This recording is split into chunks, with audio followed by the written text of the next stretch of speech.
providing education. And yet, here we have, the federal government heavily involved with education. No child left behind. And we passed something called the Medicare prescription drug bill a while back. And it was original. I mean, now we passed. By the way, all these things I'm telling you about, I voted against. But in case you don't know, and so I'm not taking any sort of responsibility. I didn't do it. To the extent that I could fight it, I fought it. But it was at the first. It was $400 billion. They told us that was when it was introduced. It then went to $1 trillion. And the other day they were talking over 10 years. And the other day there was this thing put out saying, we are happy to tell you that the costs have gone way down. It's only around $800 billion that we're looking at for this program. Well, you see, this is and we did this, right? I mean, we Republicans. Yeah. This was something a Republican president wanted. A Republican Congress was sort of forced into giving him. And I mean, you cannot imagine how difficult that was. You cannot imagine the pressure during the debate on that one bill, on that Medicare, because there were a lot of Republicans that were going, no way, what do you mean this is the, why are you asking me this? And 5 o'clock in the morning, the president was calling people on the phone, on the floor of the House, calling freshman members especially off the floor, going, hey, come on, for the team, come on, buddy. It's just this, and you're talking to the president, going, oh, Mr. President, yeah. It's tough, it was tough. That vote, it's a 15-minute vote. It's supposed to be 2 hours of debate, 15 minutes of voting. There's a little clock. You ever see on C-SPAN, where they do that little thing? Now you guys are shaking your head to C-SPAN. I got to ask you, we got to get a life there. I don't know. I'm on it a lot, and I always say, people say, I saw you on C-SPAN. I'm thinking, we both got to get a life. But there's the boat going up, and there's like little zero in the time going, clicking down 15. Well, okay, gets down to 0, and there's always like a couple more minutes. People are just wandering in, okay, want to change your vote? Yeah. This vote was held open 6.5 hours. Yeah, that's right. 6:30 in the morning, we walked out of it. And you know what we were waiting for? We were waiting for the votes to change.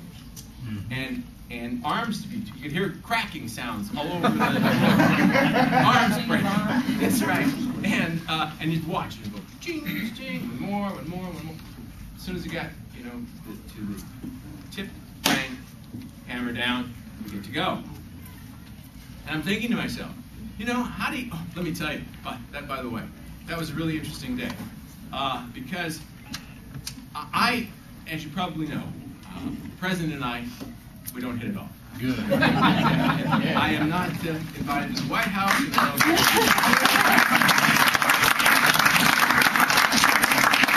But I have to tell you honestly, I never ever went into Congress thinking that would be the case. Never.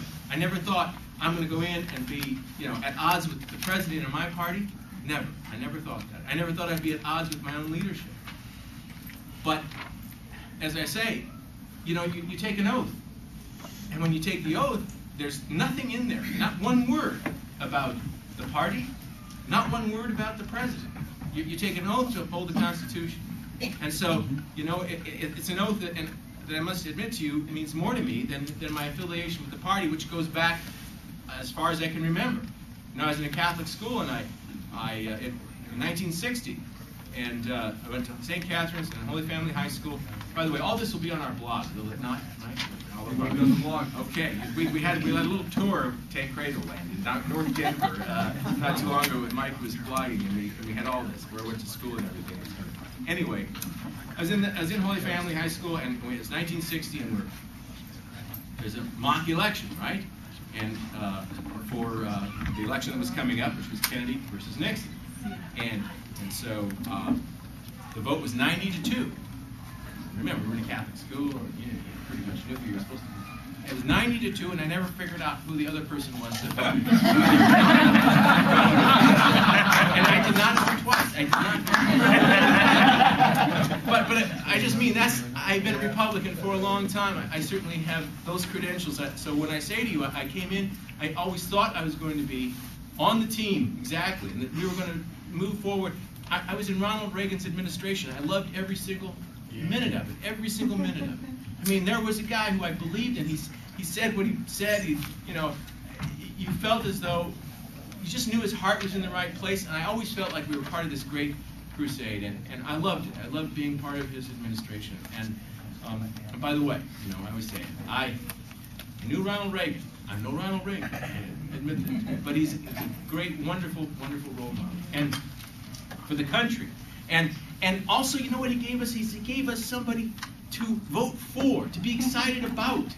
And I want every single one of you to vote for me. I want you to all go to the straw poll. I want all of that. But let me tell you this right now. Even if you can't, even if for whatever reason you say, just not going to do it, what I do want you to do is to be happy about who you are voting for. I want that again. I want to feel that way. I want you to feel that way. Because as I say, I think it's important for people to get kind of back invigorated and involved with the government and believe that it is a process that they can have some control over. That's why when that bill went down, that was a great thing. But I started to say about that prescription drug bill. I was coming home that next day, and as I say, we didn't have this great relationship with the president, but a few days earlier I'd gotten this call at my office, and they wanted to know whether I wanted to be on Air Force One because it was coming to Colorado on that Monday. This was a Friday that we took this vote. And, well, actually, by Saturday morning then we got done with the vote. But, and so my staff was saying, oh, yeah, man, they've got these little boxes of M&Ms with the they got to bring those back. So I said, well, okay, I've never been on Air Force One, sure, I'll do it. So we said, yeah, sure. Well, it's 6:30 in the morning. We've just left this rotten, stinking vote, that pressured like you can't believe to vote for it. I did not. So as we're walking out, I'm thinking, I'm not waiting around here till Monday just to fly home on Air Force One. It probably will not be a very pleasant flight anyway, right? So I called the White House. I said, look, please don't take this wrong. No one's done, but no, I'm not going. I'm going to go home. And so they said, yeah. I said, I just don't want to wait here. I don't want to wait in Washington just to fly home. So I went from there to the airport and went home. So they get this call. I said, why don't you come down? Would you come down and just meet the president when he comes down to Colorado Springs? And I said, well, sure, yeah, I'll do that. So we got in the car, my wife and I drive down to Colorado Springs. We wait in the room, talking to the governor, and waiting. The plane comes up, and I start to walk out to the plane. And what was kind of funny is because it turns out all of my colleagues from Colorado went, and all expected to have all the cameras flashing when they get up. But as it turns out, they make them all get off the back. Why the president comes off the front. So he comes down the front, and the only one's getting all the pictures is me. And so he gets down to the bottom, and he says to me, and I just had on him, and I'm not, the best dresser in the world is everybody. If my wife doesn't figure everything out for me, she has to get Garanimals, those little things, the tiger, and or I never get it right. At any rate, so I had on like a leather jacket and jeans or something, and the president walks down and he says to me something about kind of dress for the occasion or something, and I said, well, you look pretty spiffy yourself, Mr. President. And he said, incognito? And I said, no, in Colorado. Which is the only time I was ever able to. That's pretty good. And that's been about our longest conversation. But it's issues. That's all it is that separates. It's issues. I mean, I want it to be. Believe me, I want us to be doing the right thing. I want to be with the president. I want to be with my party. I want us to be focusing on issues that are based on the principles that at least I know I ran for, that I've been a Republican for all my life. And yet, how could we have? I mean, we lost the both houses, and that's a pretty. There's a lot of reasons. I know. Certainly, the war is one. Absolutely, the corruption issues that we had to deal with. Certainly, but it's also because I think the base said, "What's the deal? What's the big deal? What does it matter?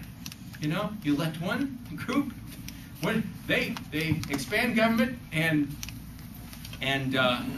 build bigger programs, and you elect the other group and they expand government and build bigger. So what's the deal? Why should I get so excited?"